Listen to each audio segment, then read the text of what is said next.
talking about the great trifecta of faith, hope, and love. The greatest of these is love. We're talking about loving God and loving people, and yes, it's on our business card, it's on the website, and it's on everything, but you know what? It can never be just a slogan. Please, let's not ever have it be a slogan. Let it be a part of who we are as Christians. It's a part of our Christianity. It's a part of our core being. It should be a part of us more than anything else in our life, is that we love Jesus and love people like crazy. That's a good place to say amen. Amen. Amen. Amen. And it can't be fake. People can try it. How many know? You know when that person has faked it, right? We all know they're like, oh, I love you, you're so great. Okay, can you help me get a ride to the airport? You know, they're like, oh, I gotta wash my hair. You're bald. What? You know? And so it's like, we can't fake it. We can try, people can try, but it's something that's got to be a part of who we are in loving Jesus and loving people. It's a result of a real, authentic relationship that grows with Jesus Christ. I mean, as we grow in love with Jesus, it's impossible for our love for people not to grow.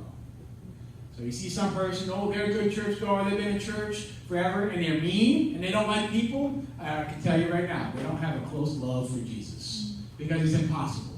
It's impossible to not love, what's the word say? It says, if a person says they love Jesus but hate their brother, they're a liar, right? And that would have been a good one to write down, wouldn't it? I didn't think of it just now. But we cannot say we love Jesus and not love people. When we grow in our love for Jesus, we naturally grow in our love for people.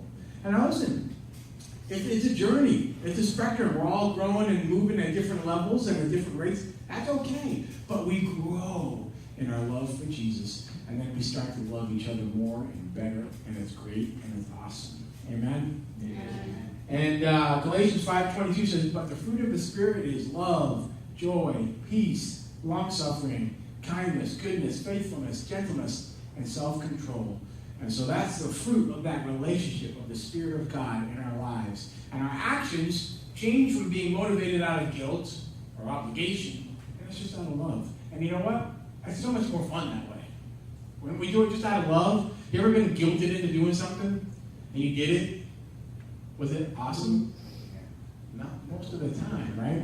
Well, then you did something great for somebody, and it was just out of love. I remember one time I helped my brother-in-law move, and they had to be out by a certain time, and the next day, and we were there till 5 a.m., and I was like tired, but I was like, you know what, I just love him and want to help him, and I felt so glad that I could just help him. And it was like out of love. But you do that same thing out of obligation with somebody, it's not the same.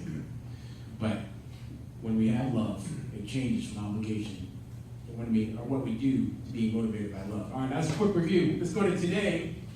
Now, this is going to be interesting because we're going to talk about the same story that happened when Jesus was talking about loving God and loving people, but it's a different perspective, and it's told by Luke.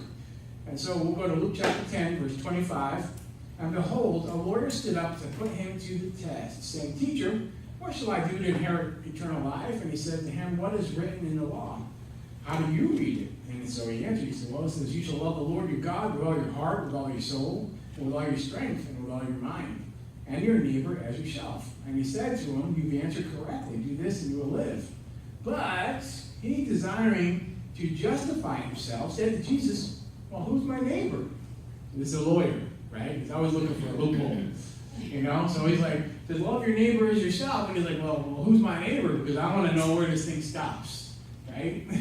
Like, I want to know who. Basically, what he's saying is, who do I not have to love? Hello? And so Jesus replied in verse 30, he says, the story of the Good Samaritan.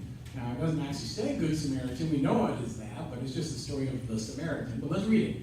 A man was going down from Jerusalem to Jericho, and he fell among robbers, who stripped him and beat him and departed, leaving him half dead. Now, by chance, a priest was going down that road, and when he saw him, he passed by on the other side. So likewise, a Levite, when he came to the place, saw him and passed by on the other side. But a Samaritan, as he journeyed, came to where he was, and when he saw him, he had compassion. And he went to him and bound up his wounds, pouring on oil and wine. and he set him on his own animal and brought him to an inn and took care of him. And the next day, he took out 2 denarii, which is 2 days' wages, by the way. That's a lot of money. Just think of whenever I read something like this, to apply it to myself, I think, what do I make in a day? And then multiply it times that. So whatever you make in a day, multiply that times 2, and that's what he paid for this guy. And he gave it to the innkeeper, said, take care of him, and whatever more you spend, I will repay you when he comes back. Which of these 3 do you think proved to be a neighbor to the man who fell among the robbers? And he says, well, the one who showed him mercy. And Jesus said to him, you go and do likewise. All right, so I'm going to come over here and talk about the cast of characters we have here. First, the priest and the Levite. They were both actually Levites. The priest would have been a direct descendant of Aaron, who was Moses' brother, so he would have been, probably could have been a high priest or a regular priest. A general Levite of the tribe of Levi would be somebody that would be working in the temple. So they're both, like, maybe you could say that would be like, a pastor or a bishop and an elder in the church, right? That's what the priest and the Levite would be like. The man, just a regular Jewish guy, just a regular person, that's you and I. The Samaritan, now this is where it gets kind of interesting. The Samaritans and the Jews, how many know they didn't get along, right?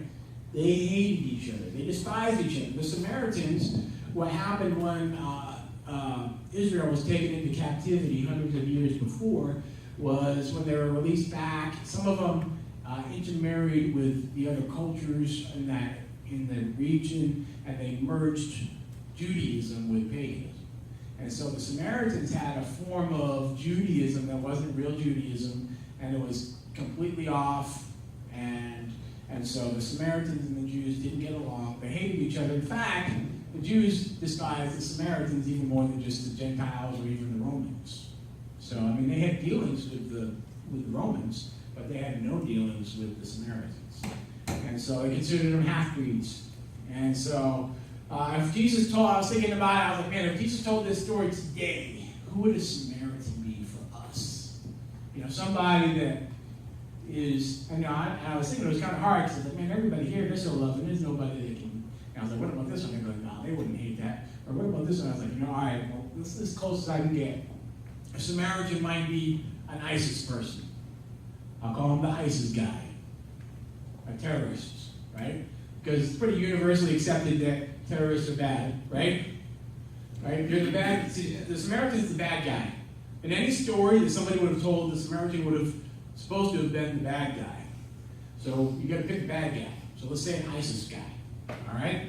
That's how it would have sounded to our ears anyway. Because the audience in Jesus' day would have been like, oh, they hear this story and like, you're making those guys the bad guys and the Samaritan the good guy?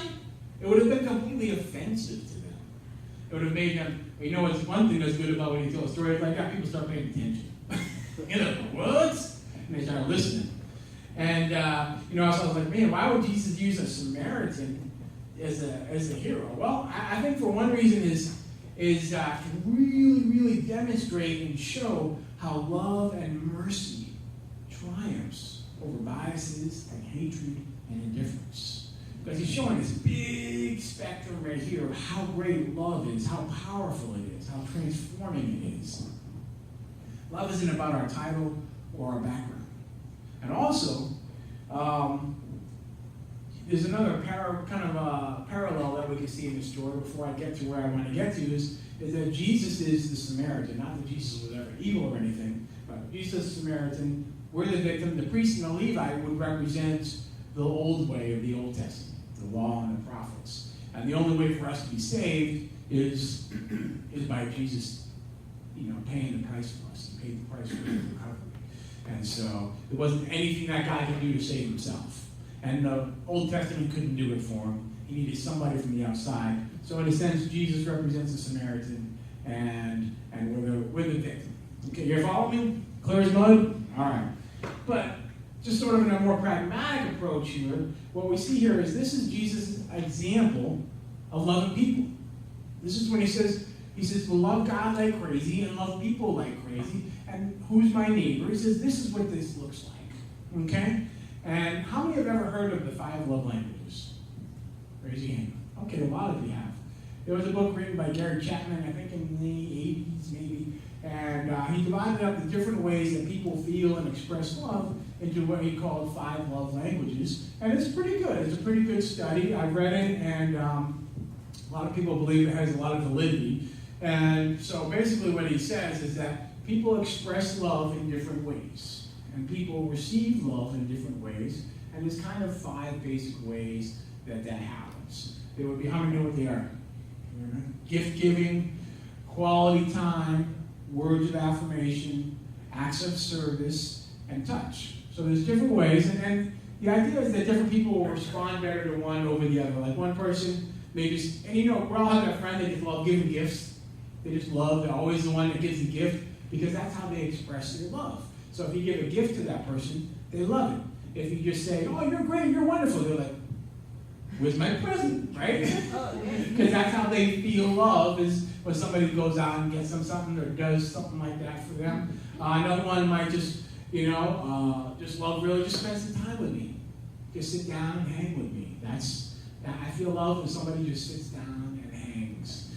Another one might be an encouraging word, words of affirmation. Another may just say, hey, don't pop the sheet, man, help me paint my house. Acts of service, so there's different ways that people express love. And what's kind of cool is in this parable is you see all 5 of those. And so I want to talk about that today. First one being quality time. This guy took time to stop and to help and to do all this. Took time. He took days. He stopped for his journey. He was on the way and he stopped. He took him to an inn. He took time to do that. He said, I'm going to come back in a couple of days. He took time for that. And so it was seriously, he had some quality time. Let me tell you something. Quality time takes more than 5 minutes. Well, it's not quantity, it's quality. Okay. But sometimes there needs to be a little quantity in that quality, okay? Like sometimes I think we kid ourselves, like, we give our kids, I'm giving you 1 minute of quality time. Okay. No, not really. You need time. To love people, it takes time. To love people, we need to put something else aside that we might have wanted to do, and we say, you know what, I'm going to take the time that this person needs so I can express the love of Jesus to them. I remember when my mom passed away and I was at the funeral and I had friends that showed up, and one of the things that they did for me was stand there. That's it. They didn't tell me everything's going to be better, because it's pretty bad when your mom dies when you're 17. They just stood there. I cried. I didn't really have much to say. And I just sat there crying the whole time at the funeral, and they stood with me. You know what they were doing? It's called being there. They were expressing love by giving up their time. And there's multiple ways that we do that. We express love when we give people our time. And one of the things we need to remember as believers, and especially this rush world that we live in, is that, you know what? It takes time to love people. Slow down and love somebody. Amen? Amen. Also, words. Now, we don't see it actually recorded in this part. This is the only one that I don't actually have it recorded in there. But I'm pretty sure when the guy picked him up, he's like, hey, man, it's going to be okay.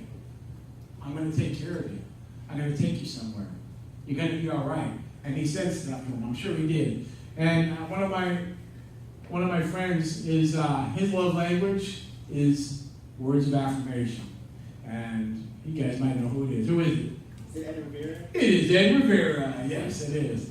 And I texted him this morning. I told him I was going to use him in the sermon. And I just, I gave him some words of affirmation this morning. What did I say? And I was like, dude, you're going to... I told him this. I said, using you this morning as an illustration example of my sermon because you're an awesome guy and friend. And then he wrote me this long thing. He's like, no, you're better. You're great. Better. I always say, because he's that kind of person that will always have an encouraging word. He will always say something, if it seems impossible, he'll be like, it's going to be okay. We can do it. And he's always using his words to express his love for people. And so, you know what? Sometimes that's really nice. Even if that's not your main one, you know what? Sometimes we all need an encouraging word. Sometimes we need somebody to say, hey, I love you. Right? And we're like, really? Somebody loves me? Oh, because you ever have a week you're like, I feel like nobody does. Right? And it's like, you know what? Let me tell you. I love you. I love you. And you know what? And I love all y'all. And sometimes we need to hear that with words. We need to express it. And you know what? And mean it. Because words is the one that's probably the easiest one to try to fake, right? But when we mean it, there's this guy I know, he's a pastor, a Foursquare pastor, and I've like barely known him for years. You know what I mean? Is I don't even remember his name, but I see him at every conference, and I call him Brother Love, because whenever he sees me, she knows what I'm talking about, because I saw him at the conference last weekend, and he's like, hey man, I love you. And you could just, you could like see it in their eyes. And the first time, I was like, it was freaking me out, man. But you know what? Then after a while, I'm like, oh man, I love this guy. Because every time he sees me, I feel like he really does love me. Like if I'm like, hey man, can you help me? Can you pray for me? I feel like he'd be like, yes. Because you could just see the genuineness of it. And so I saw him, and I was like, hey! And he gets up, and I can see his eyes getting ready. And I'm like, do you love me? He's like, yes, I love you. I'm like, I love you too, man. Like, give him a hug. And you know what? That encourages me. I feel it. We express the love of Christ for people with our words. And hopefully we don't miss the opportunity to like the priest and the Levite and walk around when somebody it's so easy to just tell somebody either I love you or encourage them. You don't have to always say I love you. You can encourage. We can encourage with our words. And it's powerful and it's impacting. I've taught on words before, they say sticks and stones break my bones, but words will never hurt me. How many know that was like the biggest lie we were ever told as kids? Right? It's like, no, words hurt. It's like telling kids, it's like the worst thing you can tell your kids. Now we do have a choice to like give those words power or not, but it's like any kid feels bad for feeling bad, right? It's words have power. It says the tongue is a mighty weapon. It can build up, it can destroy, and we can use it for God's glory. Just think about anytime we go to the supermarket, through the line, we can use our words to make that person's day, to show them their love. Anytime we go out, we see a person in passing, somebody we barely know, we can use words to encourage and to strengthen them. Amen? Amen. Gifts and in giving. Verse 35 says, and the next day he took out 2 denarii, which I said was 2 days' wages, and gave them to the innkeeper, saying, take care of him, and whatever more you spend, I will repay you when I come back. So he paid already 2 days' wages and probably some more after that. He had to pay for all the bandages, he had to pay for all that stuff. And you know what? Here's the real fact. You ready? Sometimes loving people cost us money. Like actual money. Like cash. You know what I'm talking about? Or if you're not with cash, you can send them money for PayPal. You know what I mean? Sometimes loving people costs. And money stuff says, where your money is, there your heart is. Right? If we love somebody, our money follows that. If we love something, if you love save the sea lions or something, your money goes to saving the sea lions. If you love some kind of ministry or something or something, the money follows our hearts, right? And also sometimes our heart follows our money, right? And so when we love people sometimes with our money, I can think of an example. I think I shared part of this story the other week, but when we were in Sanford that time with JJ and Ed and Nelson, we were in this restaurant and we decided, hey, did like done many times, asked the waitress, can I pray for you? And when we started praying for her, she started crying. She told us all this happened about her husband who had to leave a job for his faith because he felt like there was a conflict with his faith. Long story. Anyway, that happened that day, and all of a sudden she has a bunch of Christians praying for her in a restaurant, right? And so this is loving in multiple ways, but I'm getting to this part. Hold on. And so she's feeling moved, and so all of a sudden we're feeling like we really want to bless her and love her. And so we gave her like a big fat tip. Everybody's like, man, how much cash I got in my wallet? Like, bam, we threw down. It was like more than the bill by far, right? And it was so like, she got one of those tips. She could have, like they do on Instagram and they post it and stuff like that. She could have posted it. It was a good tip. And you know what? An angel didn't put the money in my hands. It was my money. I worked for that money. It cost me my time, right? That's okay. All of us that put money in, we didn't get the money for free. It cost us something. But you know how I felt afterwards? I didn't give a rip. I was like so happy because it was like so neat and exciting to be able to bless somebody in that way, and just to see her receive that and be encouraged. It was like, yes. Because you know why? Because the love was real. See, as we grow in love for Jesus and grow in love for people, all of these different ways of expressing love become easier. And if we find it really hard, like, I don't know about that one. It's like, you know what? As we grow in our love for Jesus, we'll grow in that. Now, I'm not saying maybe we're not great at it. I'm not saying that to make someone feel guilty or feel bad. Because you know what? Jesus loves us no matter what. And Jesus will not stop loving us. But at the same time, he's always pulling us forward. Amen? Amen. And so acts of service. Well, the Samaritan, well, he was killing that one, man. Acts of service, he was killing. Right? You know what I mean? Some of you old people, that means a good thing. You know, killing it, that means a good thing. You don't know that, right? Killing it, right, Dave? Dave's making fun of me now. I have to translate for some of the old people, Dave. No, I'm just kidding. I'm just kidding. There's no old people in this church. Oh man, I just lied from the pulpit. Oh my God, Jesus, forgive me. I'm Catholic now. All right. Stop. Edit that out. Just kidding. I'm just playing. All right. I'm not laughing much. All right. So anyway, where was I? So the Samaritan was doing very well at expressing acts of service. And so he was all over it. He was helping the guy. He's lifting the guy. He's putting him in the inn. He's taking care of it. He was all over it. And that was the example I was going to mention. JJ, right there. He was there when he went to Sanford to help my brother. Him and the other two guys. And we helped my brother fix his house. He got in over his head. He got to his house. That was a mess. And he was kind of discouraged and wasn't sure if he could complete it or whatever. And so I'm like, I'm going up there, and these guys are like, we'll help, we'll go with you. I'm like, what? Really? Serious? And it cost them time, it cost them money, but it was an act of service. And they were expressing their love for me, they were expressing their love for my brother that they didn't even know. And I was like, you know what? He had just come to the Lord, and I was like, that's so great. He's like seeing Christians like live it. I was like so proud that I had friends like that could just love people by serving.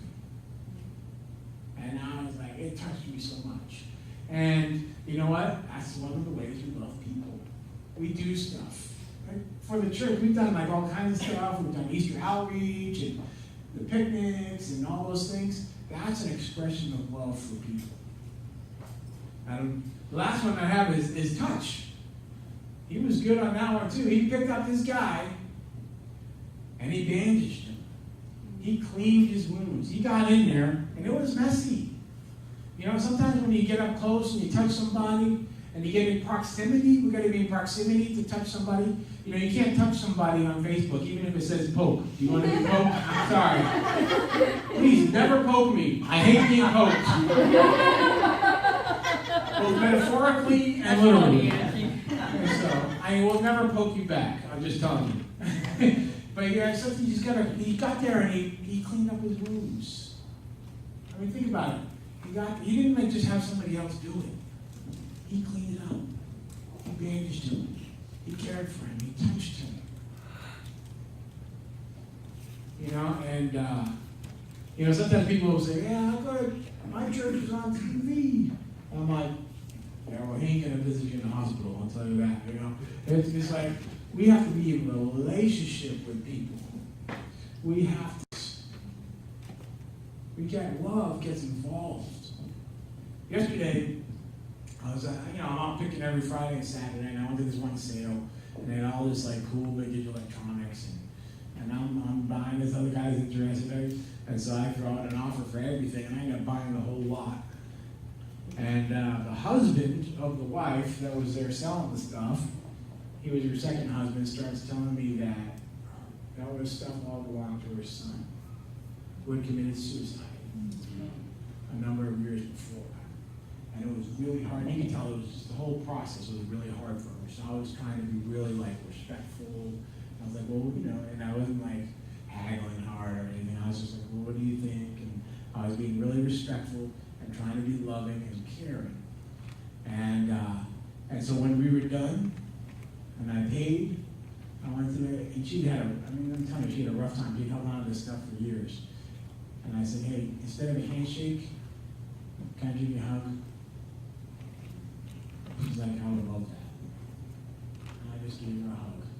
I held her for a minute, well, not a minute, for a few seconds, and I was like, and she just, you could tell, she just loved it.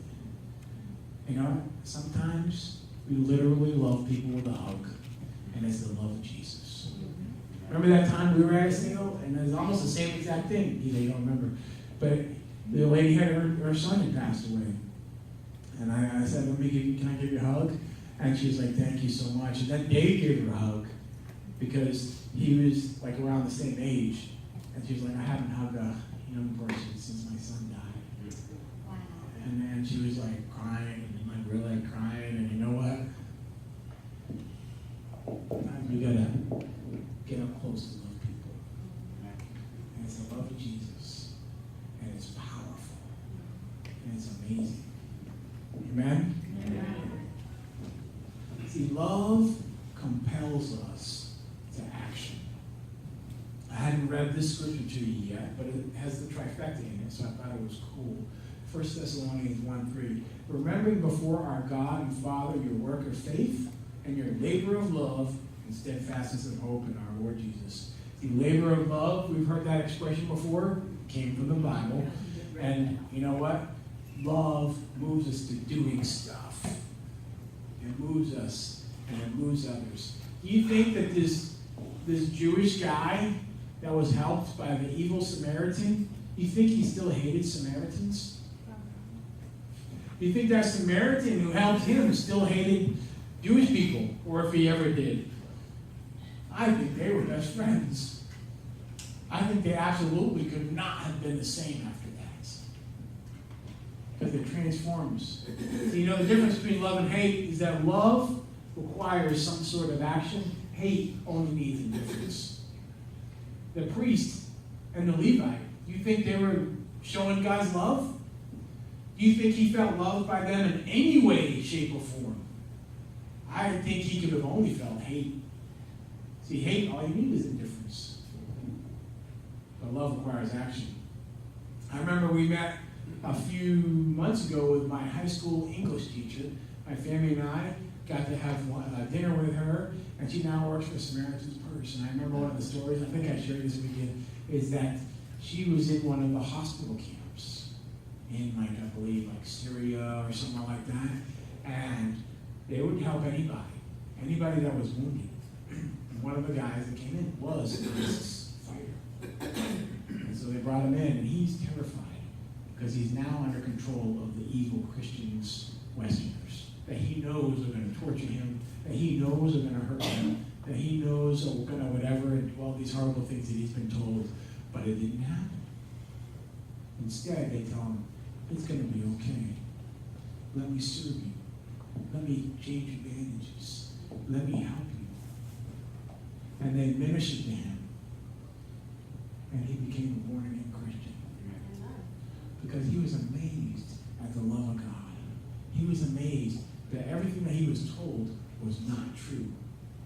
And so he's like, it was all a lie. See, you know what?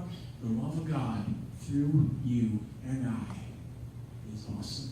And it's powerful, and it's amazing, and it transforms, and it compels. Sometimes I like with my kids, and even sometimes with adults, we do something stupid, and we imagine, like, hey, if I had any superpower, you ever do that? If I had a superpower, what superpower would you have, right? Moms, they usually say, clone myself so she could do the work, and then, and I could go to the beach, right? And, like, I want super speed, I want magneto powers, I want to fly, and we all have our superpowers. But you know what our superpower as believers is? It's love. It is a superpower. Just like that song was singing. It knocks down, and It's aggressive, and it breaks down walls, and it sets people free. Love is your superpower. Love is your superpower. It's all of our superpower in Christ. And the thing is, it's not by our own power, but it's the love of God that moves us and compels us. And so as we connect with his love, that thing begins to transform us, and we can love others. And just imagine. And I think I think in a way I'm almost preaching to the choir. We got a loving group of people, but imagine we get crazy on this. But we love Jesus like crazy. Where all of a sudden he's first in every area of our life. And we're like, I don't want that anymore because I just want Jesus. And all of a sudden that love starts flowing through us and starts flowing around to each other and to others outside. You know what? We will transform the world around us as we grow in that love. If you don't feel compelled right now, then I would just say, know Jesus more. Know his love more. Seek him more. And it will happen. Amen? Amen. So the answer to the question is, who's my neighbor? Anyone we come across. Not based on race, not based on status, not based on position, not based on familiarity, not based on common interests. Whoever we come across, even our enemies. Like the word says, love your enemies and bless those who persecute you. You know what? Whoever we're near is our neighbor, and we love them like Jesus. Let's stand.